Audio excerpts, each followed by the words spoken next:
So in this video we are talking about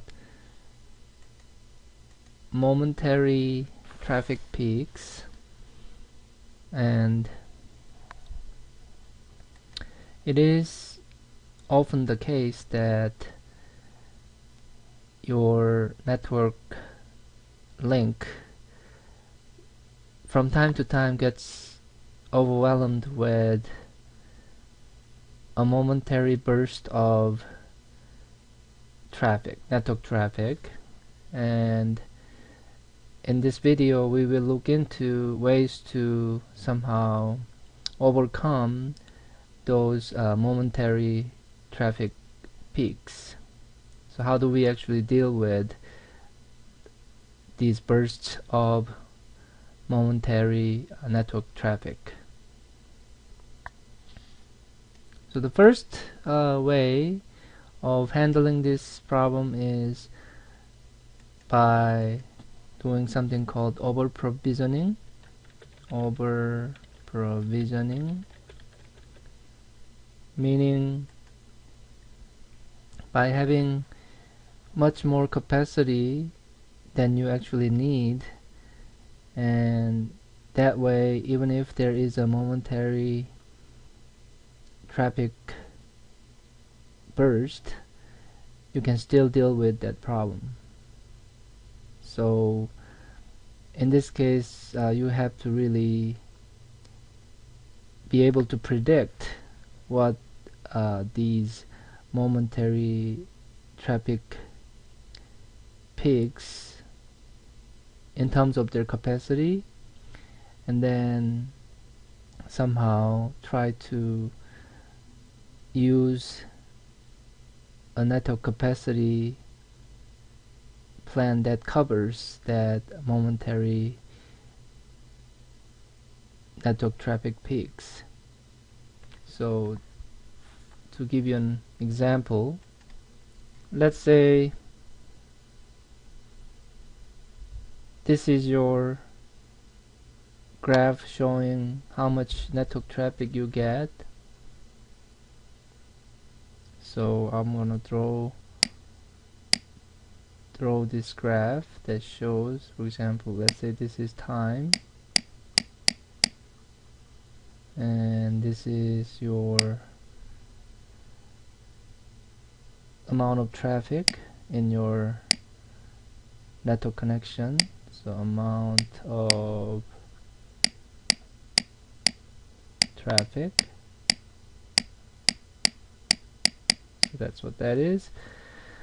And your traffic, would normally like this, but sometimes somehow it gets very high but falls down to a normal level like this. So most of the time you can probably cover this traffic by having, say, this much capacity, right? It can cover most of the traffic.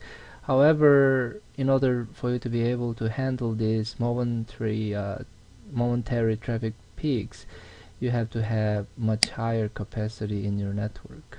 So that's called overprovisioning. So I would say overprovisioning is, the definition would be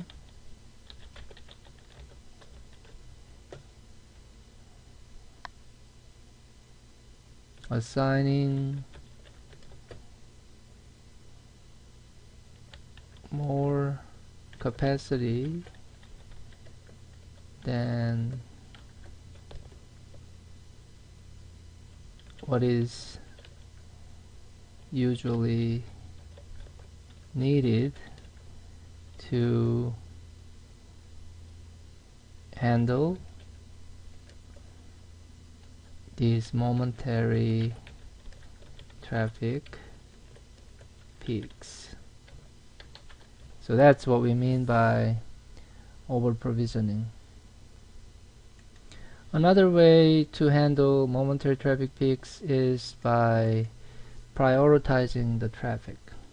So Prioritization is another approach, meaning, so the definition in this case is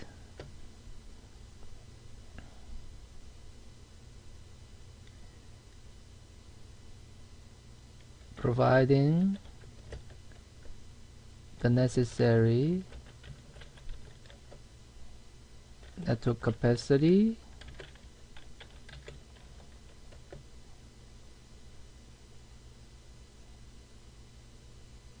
to an application that is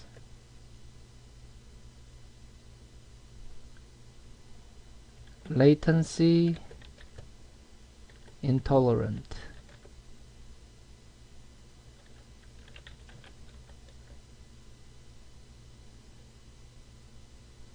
While making the latency tolerant traffic wait. So what does this actually mean? What this means is we can usually look at the network traffic into two different categories. One is types of network traffic. Let's talk about that. Types of network traffic. So one is, I would say, so-called latency tolerant. The other is called latency intolerant. And what we mean by this is, when we say latency tolerant, we're talking about applications, network applications that aren't really affected by latency too much. So if you're talking about email, whether you receive that email right away or 10 minutes later, it doesn't really affect you too much. So this is why we can afford to hold that email traffic while allowing other types of traffic, especially in this case latency intolerant traffic. So what would be the latency intolerant traffic? For example, things like voice or video. Okay,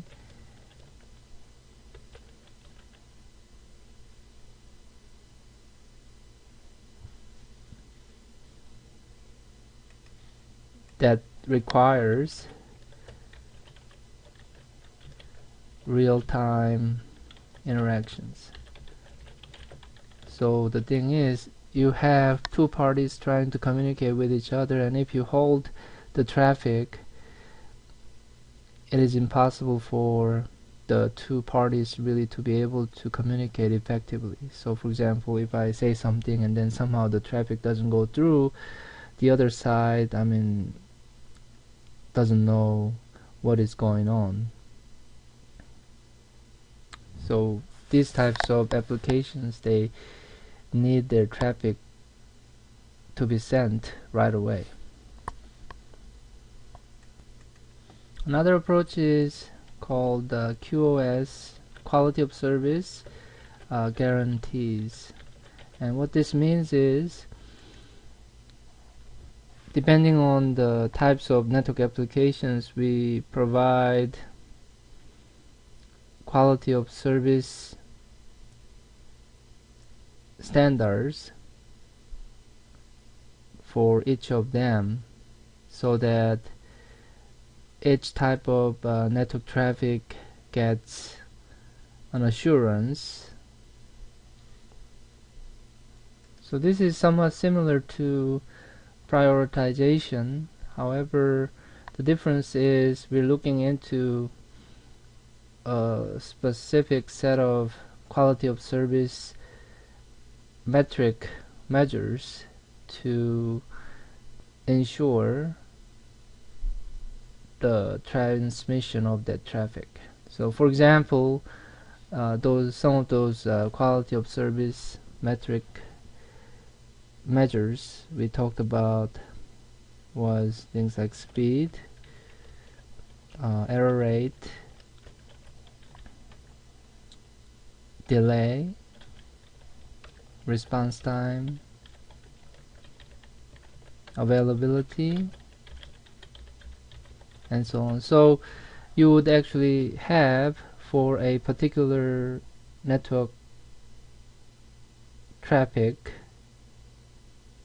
type, have limitations for all these different types of quality of service metric measures. So for example, you can say for this voice over IP traffic, the network speed shouldn't go under this, the error rate shouldn't be over this, the delay should remain below this amount, the response time also should be below this amount, and the availability has to be 99.9%. So the difference between this quality of service guarantees and the prioritization would be, prioritization, I would say, is somewhat not very clear in terms of what needs to be prioritized. We basically make the traffic go through. That's the focus of prioritization. But the quality of service guarantees, in this case, we look at all these specific quality of service measures, and then we say very precisely what the standards or the limitations have to be.